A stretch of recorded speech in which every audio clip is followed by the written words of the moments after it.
आपण मानंकु समस्तंकु आम पाकशाला चैनल को बहुत बहुत स्वागत। आसतु आज मु आपण मानक सहित एक सुंदर रेसिपीटी शेयर करी।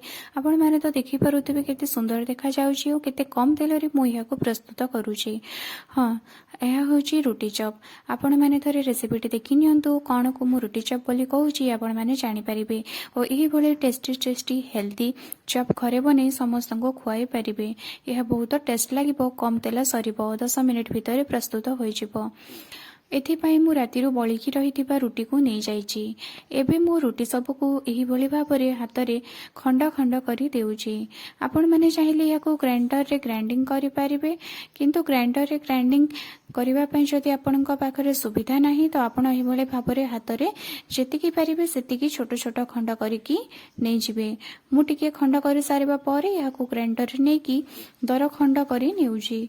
रुटी सबको दर खंड करि सारिबा परे मु याको गोटे साइड रे रखी देउछि। एबे हमें गोटे पेस्टी प्रस्तुत करि नेबा। एथिपाई मु गोटे पात्र रे किछि बेसन नै जाइछि और बेसन ऊपर किछि चाउल गुंड दे देउछि। एबे मु ता ऊपर किछि पानी दे कि बेसन और चाउल गुंड को भल भाबरे मिक्स करिकि नै जाउछि, जेमिति कि एथिरे किछि लंग्स रहिबो नाही। एबे मु या ऊपर टिके हळदी गुंड तापरे टिके लंका गुंड ता ऊपर स्वाद अनुसार लुण दे देउछि और ए सब को एथिरे भल भाबरे गोळेकी नै जाउछि।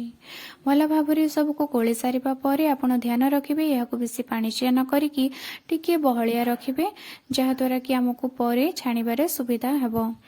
एबे मु एहा ऊपर टिके सोडा दे देउछि। देखंतु मु केते कम सोडा देउछि। एतिकी सोडा दे सारिबा परे याको आउ थरे भल भाबरे मु गोळेकी नै जाउछि और रखि देउछि। एबे हमें चॉप भीतरर पेस्टी प्रस्तुत करिबा। एथिमै मु किछि कटा पियाज ता सहित किछि कटा धनिया पत्र को नै जाइछि।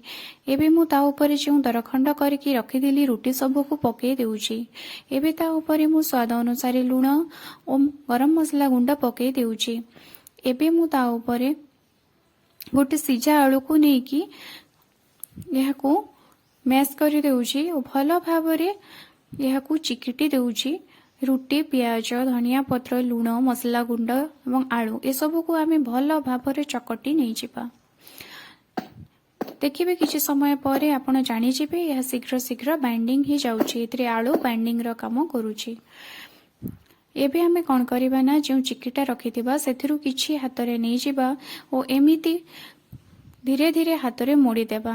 यह शीघ्र शीघ्र शेप नै जिवो। आपण जेमिति शेप रो चाहिबे सेमिति करि पारिबे, गोल करि पारिबे, नहले लंबा लंबा करि पारंती, नहले आपण जदि याको आहुरी बड़ करिबा पई चाहुचंती तो ही गोल साइज रो आपणकर एही चॉप को नै कि हाथ रे टिके रखिबे और ता ऊपर आउ गोटे हाथ को धीरे धीरे प्रेस करिवे। देखिबे यह टिके बड़ साइज रो होई जिवो। एही भली भाबरे मु सब तक को बनै नैछि। एबे हमें ए सब को छाणीबा। एथिपाई मु कड़ाई रे किछि तेल नै जाइछि और गैस रे गरम करि देइछि। आपण माने देखि पारुथबे केते कम तेल मु नैछि। हां, एतिकी तेल रे ही हमें ए चॉपटी छाणीबा और एहा होई जिवो। एबे हमें एहा को बेटर रे बुडैबा और तेल ऊपर पकेबा। आपण तेल थरे गरम हैला परे गैस रा फ्लेम को लो रे ही रखिथिबे। एबे हमें तेल रे पकेबा क्षणी ही यार गोटे पट संगे संगे होई जिवो। गोटे पट होई सारिबा परे आमे याको अन्य पट को ओलटाई देबा। अन्य पटटी मध्य धीरे धीरे फुली जिवो होई जिवो। आपण एही भली भाबरे घरे थरे ट्राई करंतु। देखिबे आपणकर चॉप पूरा फुलिकी रहइबो और टेस्टी टेस्टी बनिबो। आउ थरे आपण देखि नियंतु केमिति मु याको पकोउची और शीघ्र शीघ्र फुलिकी लाल कलर नै नउची। ना मु एथिरे किछि कलर गुंड यूज करिछि, ना मु एथिरे किछि अधिक मसला यूज करूछि। सिंपल प्रणाली रे मु याको बनौछि और या केते सुंदर देखा जिउछि और या हेल्दी मध्य बनिछि और एथिरे कम आलू रो यूज होइछि। एबे मु गोल गोल करिकी बनेकी नउछि जहा कि आलू चॉप परिका लागिबो। एबे मु सब पकेई नेउछि और एही भली भाबरे गोटे पट होई गला परे आ गोटे पट को ओलटाई देउछि।